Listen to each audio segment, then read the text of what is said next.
Hunter x Hunter Nin Impact recently just got its release date on July 17th. And that's all. 10 days ago, they had dropped this pre-order trailer right here that we are watching right now for Hunter x Hunter Nin Impact. And after that, this was about 10 days ago at the Evo Awards, if you didn't know, is when they dropped this little trailer, which I think is sort of a good place to drop it. But at the same time, I wouldn't have said it was the best place to drop it. I would have recommended dropping a big trailer like this at the Summer Games Fest, or the summer, what is it called? Is it the Summer Games Fest? I just most definitely think that would have been the best place to drop something like this, because the Evo Awards, I don't think a bunch of people were watching it. At least I didn't watch it. I don't know how many viewers it had over, all of its little places that it was being shown.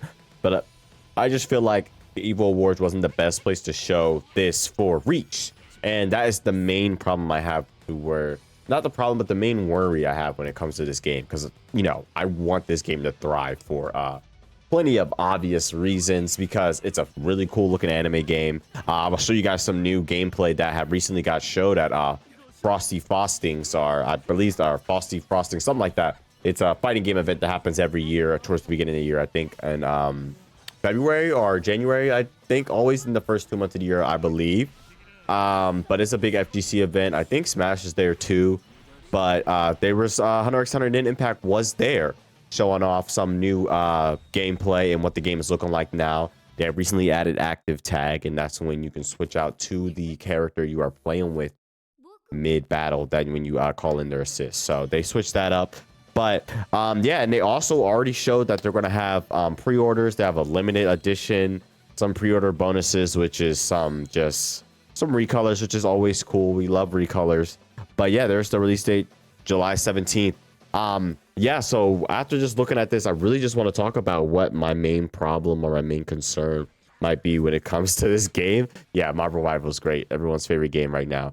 But I'm just going to let some of this gameplay run in the background while I talk about this game, because I think the gameplay looks nice. The gameplay looks nice, don't get me wrong. The game looks great. It looks way better than it looked before. Now, we're not going to be able to really know what the game looks like besides the people that are playing, which I've heard. Shout out to Avatar Yaya here for providing this gameplay and stuff that I'm checking out right now here at the bottom left. But people were saying that the game was fun. There's a lot of crazy stuff going on. Has some Marvel 3 vibes, which is obvious because Marvel 3 were the people that made that game. But another reason I want to really talk about this is they haven't really been talking about this game. They haven't really been marketing it, I should say, nor have they really been telling us what this game really entails. They had that little showing they did in Evo last year in August. If you didn't know, Evo is a big fighting game event that happens every year, that's been going on for quite a while now, at least 10-15 years, I would say. But I can tell you this, is that this game is a really it's kind of like Dragon Ball FighterZ-esque. It's looking to get some casuals and anime fans, but it also has really great fighting game mechanics built into it as well. So this isn't just a game made for fighting game players. This is a game that everyone can enjoy, what it seems like.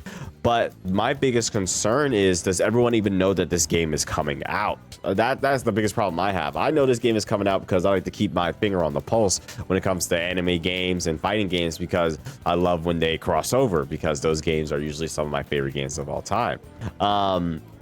But this game, like, look at that Gon combo there with him using his fishing pole to pick them back up off the ground. This looks sick. The UI looks better. It looks like they really took some time by pulling this game back for a little bit and prolonging the release date. It looks like it really worked out when it comes to how the game looks, at least. But now when it comes to balance, I guess we'll be surprised. We'll have to wait until the game actually comes out to really talk about that and how the game is going to be looking balance wise. But I am going to be saying that I am afraid this game might be dead on arrival. I don't know. Like, I think it might come out and people are playing it for a month, maybe 2 weeks, and then I'm scared that's going to be it.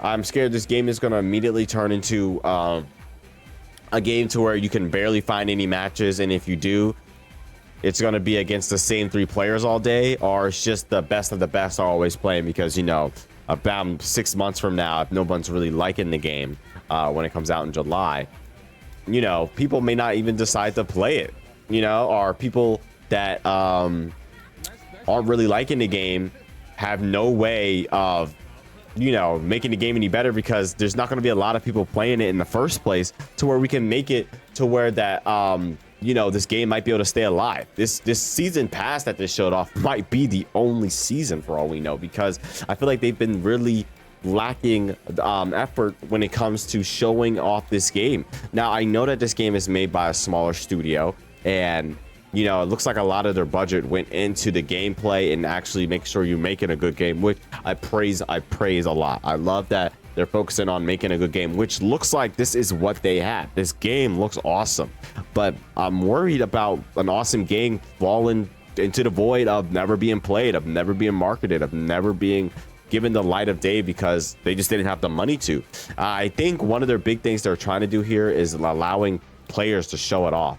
But I think, I don't know if they're going for the right kind of players, because they've been talking a lot to FGC guys, you know, a lot of Sajam, a lot of Diaphone. Shout out to Diaphone. He is the one that won the Evo exhibition match for this game. Evo, no, Hunterxhunter Nenimpact, my bad. I could not remember the name of the game, even though it was on my screen like 4 times. But yeah, he won the little exhibition match they had at Evo for this game. When they showed it off, what was that? Like 6-7 months ago, I want to say.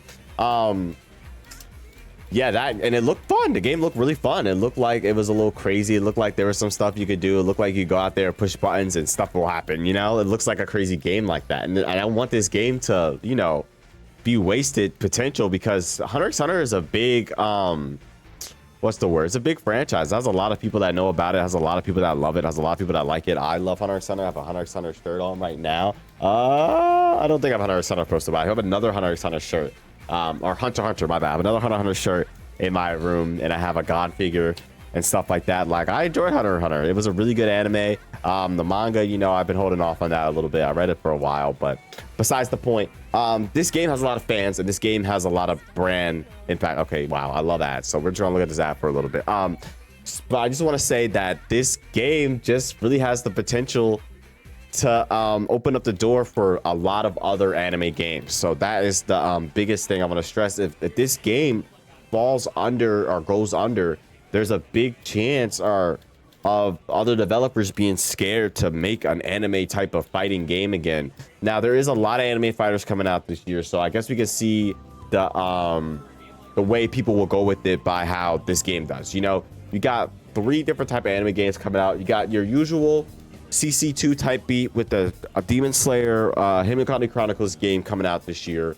You got a new take, like really trying to flesh out the anime fighter genre with the Bleach Rebirth of Souls coming out in about a month. I'm going to make another video talking about that, because as y'all know, I'm very excited for that game. If you have checked out my anime games of 2025, I'll check that out if you haven't, if you're excited for these anime games. And then third, I would say Hunterxhunter and Nenimpact are more FGC based. You know, it's kind of like a little scale here. All the way on the left, you got Demon Slayer being the main usual type of anime fighter. We usually get arena fighter. And all the way on the right, you got Hunterxhunter Nenimpact with Dragon Ball Fighters being like the anime game, but they're putting a lot of real fighting game elements into it. Not real fighting game, but traditional fighting game elements into it, like 2D fighters, because they have, like, you know, the flat 2D screen, the combo counters and things like that, and holding back to block, you know. So I would say this game is most definitely on the fighting game side, but this can work because Dragon Ball Fighters work. So this game failing may not set up the precipice for we may never get a game like Fighters like this again, you know. Because, you know, maybe they would think the brand power isn't strong enough. Like, this is a One Piece game, it would be everywhere. At least I would see it on Twitter all the time if it was a One Piece game. One Piece fans are rabid. They are crazy. They would be waiting for this game every day. They would say this game's already better than Dragon Ball Fighters every day on Twitter. But it's not. It's a Hunter game, and, you know, everyone loves Hunter, but I feel like it's not. This isn't the biggest it's been. Right now isn't the biggest it's been. So that's what makes me worry about this game. On top of the marketing being lackluster, it makes me feel as if this game doesn't have a lot of hype, or it might just die. You know, it might just die unreliable. And I just want to say, Bisky looks sick in this game. I was watching some gameplay earlier towards the beginning. There's some more Bisky gameplay around here. She looks fire in this game. The gameplay looks fun. This game looks really fun. Like, I'm excited to get my hands on it and finally try it out. And depending on how deep the single player content is, I don't think this game will be a $70 game, maybe 50, 40. I'm thinking this game will be a $50-$40 game. So that may help it in the sales, but I just don't want to see this game fail and then, you know, doom anime games a little bit. But, you know, like I was saying earlier, we got the Bleach and the Demon Slayer game coming out as well. That could help out when it comes to these anime games and help out keeping those games alive and us getting a constant flux of great anime fighters every year. So that's just what I want to talk about here when it comes to this Hunter game. How do you guys feel about it? Do you think, am I worried too much about whether this game will be dead? Should I shut up? Am I talking it into existence? Do you guys think this game has nothing to worry about and it will be fine when it releases and it will get a good sustainable player base? I'm thinking it will get a good sustainable player base. I think it will have, you know, like a little low thousands, if anything, every day, people playing this game. I don't think this is going to be like a Street Fighter 6, which we having 20,000 people. I don't think it's going to have as many people playing as Tekken 8, which is in the 10,000s, higher thousands. If anything, the highest this game is going to have for 24 concurrent players, unless it has a really big day one, is going to be like 3,000 people online at the most, and then 1,000, 2,000 every day, you know, which is great. 1,000, 2,000 people playing every day in one system is amazing. So at least for a fighting game like this, that's enough to get consistent, you know, games and matches and stuff like that with a couple thousand people playing every day. And especially if this game has crossplay, you should have nothing to worry about when it gets to matches. That's all I want this game to have. And then this game keeps getting constant updates. This game has the chance to blow up again and become more known and be even better. But yeah, hope you guys did enjoy this video. More videos coming soon. I hope you guys do want to see more from me. I do have a lot coming, hopefully. A lot of anime games coming out, so this channel will be very, very active this year. Let's just say the least. It was active last year with Dragon Ball Sparking Zero coming out, but with so many other awesome games on the way, I'm very excited for this year, and I hope you guys are too. But that's gonna be it for your boy. I hope I didn't ramble too much on this. I hope you guys were able to get to my point, but that's gonna be it for me. See ya.